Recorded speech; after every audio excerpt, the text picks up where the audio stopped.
Have you ever had a cringe-worthy episode when sharing the gospel? I know that I have. Well, on this episode of Unapologetic, we're going to cover 3 things to avoid as we share the gospel. As we defend truth without compromise with Dr. Bobby Conway, I'm your host, Tim Hall.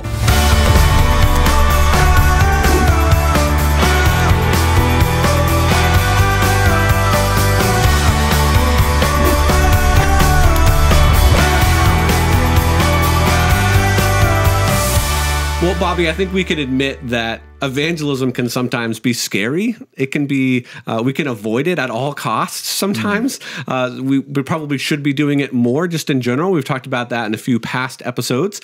But there are some things that as we're going out and sharing our faith that we should think about trying to avoid doing. So we're going to address that. But I thought it might be good for you to kind of just open us up with a little bit of maybe why evangelism is important to the Christian life first. Well, we're living in a time where, unfortunately, a lot of the millennials don't believe it's important. And studies show that a large percentage of them think it's morally wrong. Now, that is confusing, right? Like, how could a Christian think it's morally wrong to share the gospel? Well, we're not reading our Bible, number one, and we're being very influenced by culture and social media. And so while everybody's out of the closet, it seems like the church has went evangelistically into the closet. And so it's important for us to share because Jesus commanded us to share. And Jesus came into the world to seek and to save that which is lost. He said that the harvest is ripe, but the laborers are few. And so we need laborers to go out into the harvest field. And so we all need to realize that we're called to be on mission as Christians. That doesn't mean we're called to full-time missionary professional work, so to speak, but we're all called to live on mission full-time in our life, like, so to speak, being aware of those opportunities. And ultimately, it's because people are, separated from God, and we can share the gospel that can help them get reconciled. And so we believe that the gospel is good news. And I think sometimes we don't treat it like it's good news. I think that there's other things that seem like there's better news to talk about. Right. But I love the whole idea of the gospel. By the way, that wasn't unique to Christianity. This idea of Evangelion, good news, this was a common language, but it was taken as a word and literally Christianized and going, this is the best news. Yeah. When you take Evangelion, when you take the gospel, when you take the good news and you show it in Christ, it's the best news. Yeah. Well, and I know that as we take that good news out, sometimes we can have some missteps and we can fumble and we can walk away from a conversation being like, oh man, that was really bad. And sometimes we can walk away from a conversation with somebody saying, man, I want to pray that prayer. I want to accept Jesus into my heart. And there's several different things that can happen in between there. So let's kind of talk about some of these 3 mistakes that we should avoid doing. And before we get to them, I would invite our audience that if you're checking this out on YouTube and you think that we have missed a mistake, that you think there's other things that we should have covered, you can go ahead and leave those in the comments. We would love to read those at some point. So you and I have talked before about one of the things that we need to avoid doing is misreading the situation, and we need to learn how to respond properly in the context of kind of what's going on. So talk to us a little bit about some of those mistakes that fall under this category. Yeah, sure. I'd say a couple things. Obviously, people will be able to find things we didn't talk about because it's only about a 25-minute show. Sure, yeah. So that won't be a hard project. But nevertheless, it's important that we have good social skills. And I hit on this a lot because I think this becomes very problematic. In particular, when you see the way that people are online, I hate the way people communicate with people online. It's almost like they're not human. And so they're just, interacting with, like a piece of data or something, like a machine. But then sadly, some people, they're so bad with social skills, they'll even talk to people that way in person. Right. And so I think that humility should pave the way for our outreach, and we should begin to ask questions of people. So if you engage with a person that's a non-believer, ask them questions. Don't just presuppose you know what their objections to Christianity are. Pay attention to their social cues. If they're leaning in, if they're interested, if they're asking questions, great, keep the conversation going.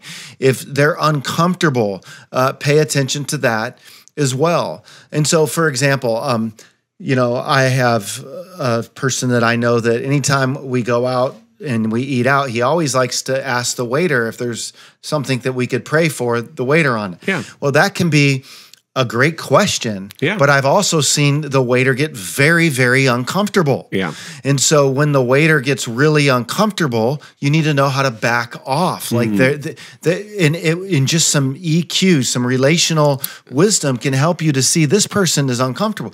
Yet it can also open up great doors. So sometimes as Christians, we're so worried that we're going to make someone uncomfortable, we don't ever crack the door open. But sometimes we crack the door open so much that we don't realize people are trying to shut it on us.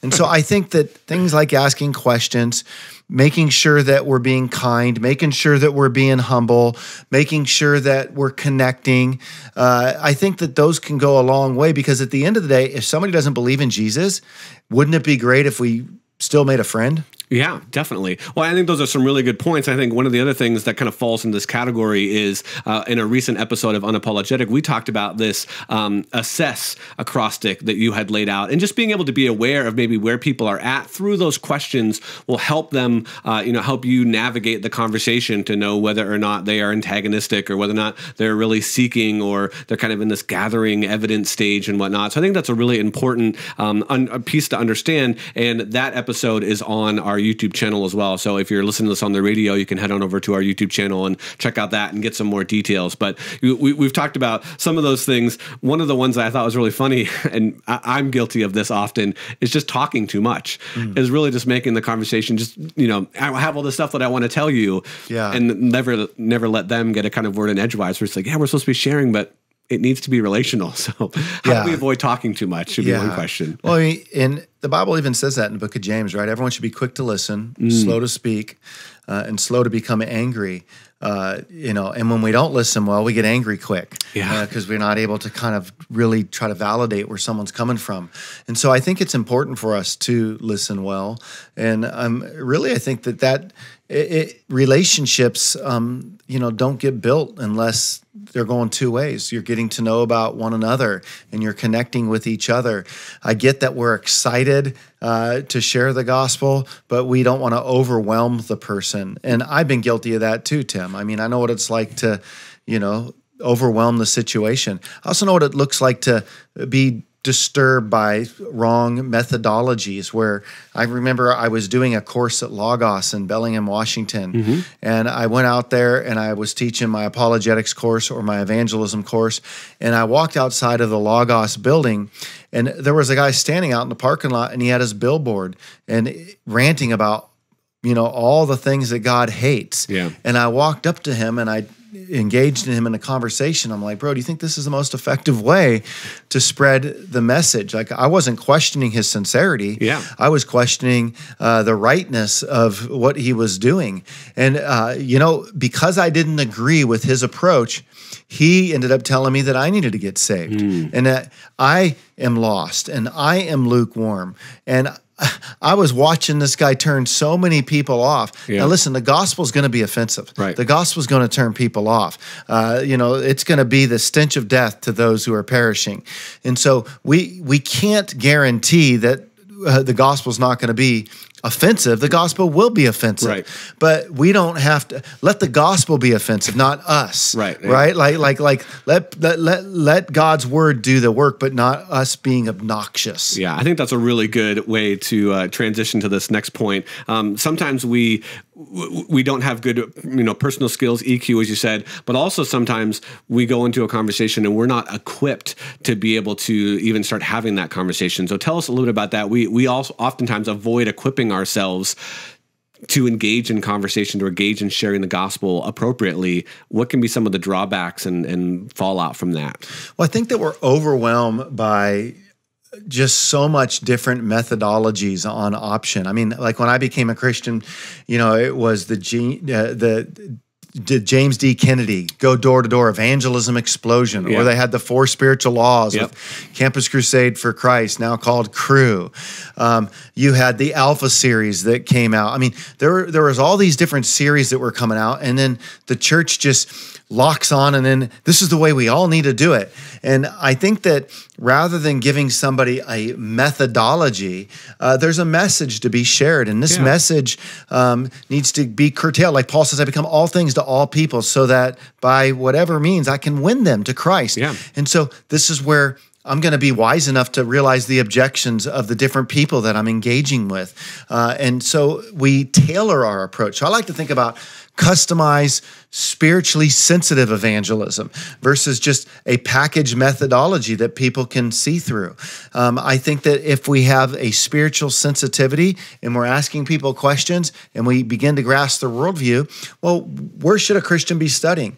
Well, be studying around the questions that your non-believing friends are asking, or at least should be asking. Right. And so if you have Mormon friends, understand Mormonism. If you have secular friends, understand secularism. If you have LGBTQ plus friends, understand that worldview. Yeah. And so understand then that those particular worldviews, those frameworks are going to have objections to our Christianity, and be prepared to answer those, but to be prepared to do so with gentleness and kindness and humility. Well, and you have created quite a catalog, both on our 1 Minute Apologist page of answers to some of those questions. We've interviewed, several well-known apologists, and you have done over 500 videos on your own answering some of those questions. So the resources are out there. And in addition to that, you do your weekly radio show on Pastor's Perspective, where people are calling in and asking some of those questions. So there are definitely several opportunities just with what you have put out there to be able to equip people and to be able to find those answers. In addition to that, I'll just keep going here. We have our Apologetics crash course, which you can find the link for that in the description of this video. It's oneminuteapologist.com/ACC, and you can check out our Apologetics crash course to, again, continue to be equipped to be able to share the gospel. There's that one piece of, as soon as you start to tell what God has done in your life, it's inevitable that you're going to get questions. That's about, right. Well, how do you do this, and how do you do this, and how do you do that? So let's jump to this third one. Oftentimes we avoid living like our message. And so this causes a misalignment between what we're calling people to, what part of the gospel is, and the way that we're actually acting. So tell us, why is that important that those things kind of line up? Yeah, that they converge. I mean, this is crucial. I just came out of lunch with a lady that my wife and I have been friends with for years. And man, her message and her life, they just converge beautifully. And we were so encouraged by our time with our old friend, just saying, you really do model the message. And I think that modeling the message is important. I think that it's been all over the news in the last several months. I mean, we've talked about some of the things that have created disillusionment, from Ravi Zacharias to Carl Lentz to different spiritual leaders that are out there where these falls happen. And nobody expects us in ministry to be perfect, but they do want us to acknowledge our imperfections. And so I would say, we got to take some pressure off, because even in our workplace, if you're a Christian, you're going to get frustrated around your non-believers sometimes. But you can just be humble and say, hey, I'm sorry, I was on edge. And just by being self-aware and having that humility, people can be drawn to you instead of just being prideful and rooted in your ways. So I think that this is a burden of mine for the church. I think about the whole painting by Van Gogh, Starry Night. And Van Gogh did that painting, and people can go to Google and they can look it up. But, the sky is just brilliant with the stars are illuminated with all these yellows, and the city town and the little village, they're all lit up. But the one place that there's no light is in the church. And sadly, I think what Van Gogh was showing here is, look, a lot of people are finding hope in creation, but they're not finding hope in the Creator. They're not finding hope in the church. And it's important for us to be able to make sure that we show that the church really is a place that people can find direction and hope. Not that we're going to be sinless, but that we're humble and that we acknowledge it. I wrote the Fifth Gospel based off Gypsy Smith's quote, the late British evangelist. He says there's 5 Gospels. Matthew, Mark, Luke, John, and the Christian, and most people will never read the first four. Yeah. In other words, they're reading our life. Our lives are supposed to be not inspired, but inspiring. Yeah. Our lives are supposed to make a difference. And so I have found that people are incredibly forgiving for our fallenness as long as we recognize our fallenness. Yeah. And I would say that we should strive to be an example. Jesus said he's the light of the world, but he also said, you are the light of the world to the church. Yeah.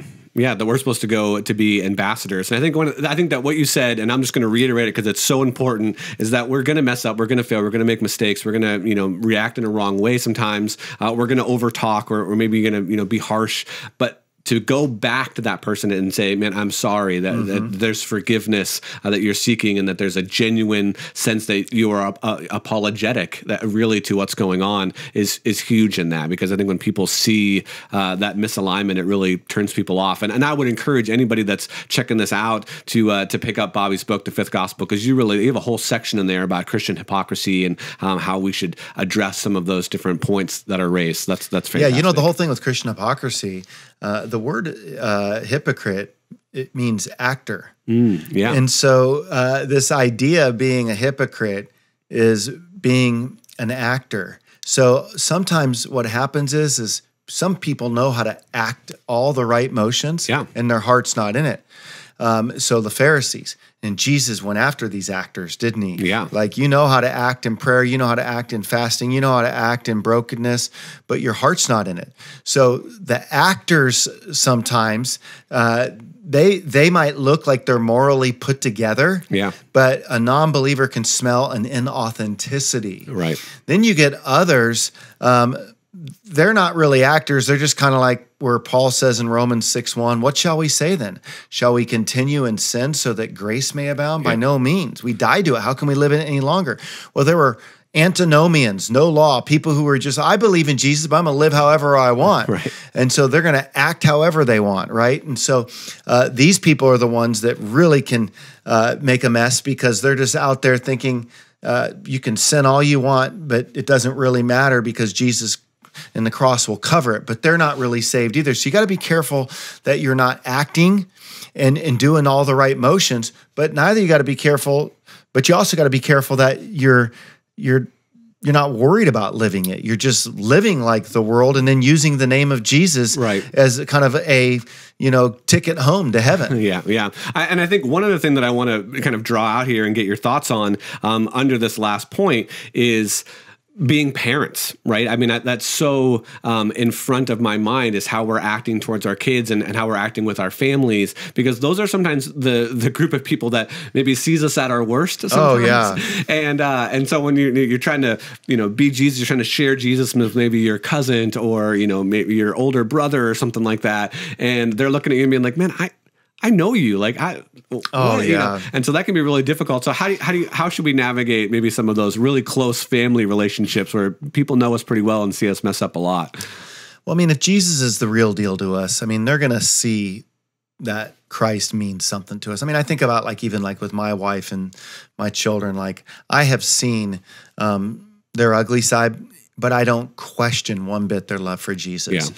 And they've seen my ugly side, and I know that they believe. And so I say, on one side, be encouraged, because if it's real, if you genuinely are a believer and you love the Lord, I mean, people can see your dark shadow side. And look, I mean, we've had drama in our home. I mean, we know what it's like to have been so frustrated, to get yelling at each other, to be frustrated, to stomp out of the house, to go get in a car and have to go on a drive, to avoid each other, to not want to talk to each other, to berate each other, to put people down. I mean, all that stuff, to say inappropriate words that you know you're not supposed to say, to demean one another.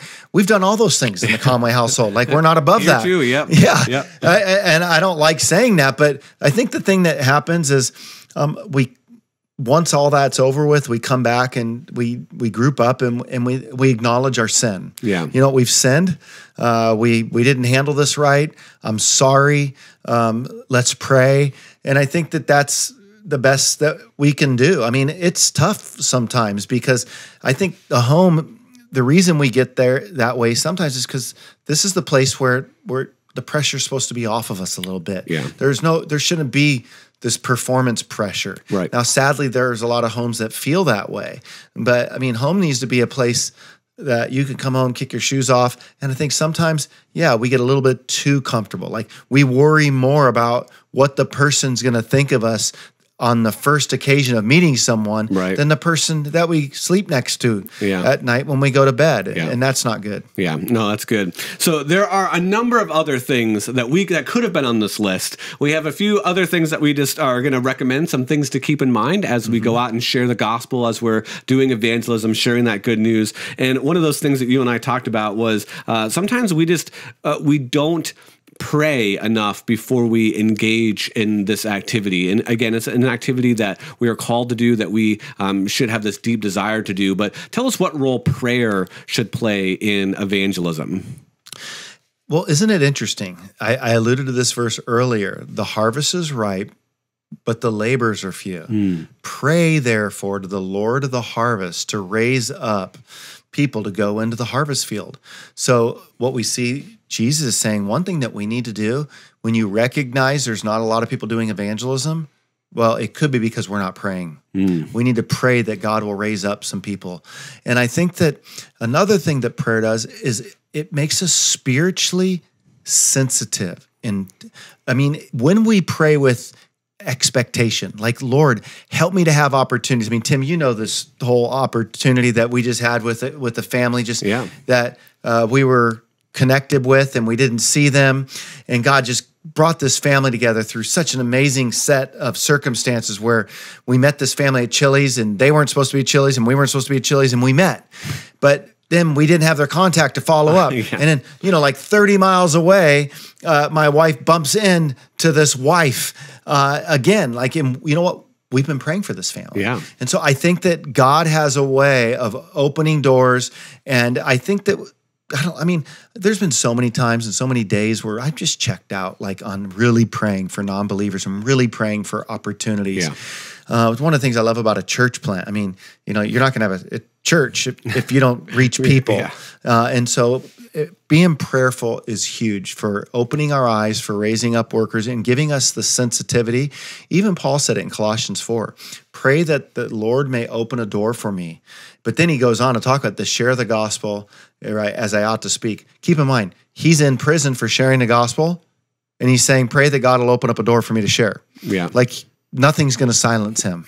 No, that's good. So I think the last thing that I want to cover here is sometimes apologists maybe they really push back against this idea of telling your story because they're like, oh, that's not really evidence. Focus on, the evidence for God's existence, explain the Kalam cosmological argument and, explain the evidence for the resurrection and the biblical. But then they forget that sometimes they're talking to a person and that story is really compelling. It's part of who we are. So we need to remember to know our story and to maybe start telling our story. How do we construct a good story? How do we tell our story well? Well, I mean, you're spot on it. And one of the things that I can see sometimes with apologists, they're really good at knowing some of the arguments or some of the philosophy, but they're not always what I describe as the best biblicists. So they know what arguments that they're passionate about, but just really being people of the book, knowing the word. I would say that sometimes that can be a weakness, where sometimes I can see maybe certain Bible teachers, they're really good biblicists, but sometimes they fail to understand the importance of good apologetic argumentation. Very simply put, if we're biblicists, we'll know that Paul utilized sharing his own story on a number of occasions. So I think it's just understanding what your life was like before Christ, how you came to recognize your need for Jesus, and the difference that Jesus has made in your life. Those three segments can make a big difference in talking to somebody. And I would add to that, any commercial that you have seen on TV kind of follows that order. I mean, they set up this idea of what life is like without the product. And then they have the, convergence of, oh, I found this product. And then they have a little bit at the end that's like, and now this is life. This is the difference. The product. And so I think just spending time thinking about some of those different elements, maybe you have a short, 30-second commercial version, maybe you have a 5 or 10 minute version. and maybe you have a longer version that, depending on that context, you could share that with somebody else. So that's how I think of stories often. Yeah, just don't talk too long, because Eutychus fell out of the window and Paul had to go raise him from the dead. It's true. It's true. Well, as we said at the beginning, we hope that this conversation was really helpful for you, and you can be thinking about these the next time that you share the gospel with somebody else. If we missed any, and we're sure we did, please leave those in the comments, and we'll see you next time on the Unapologetic Show.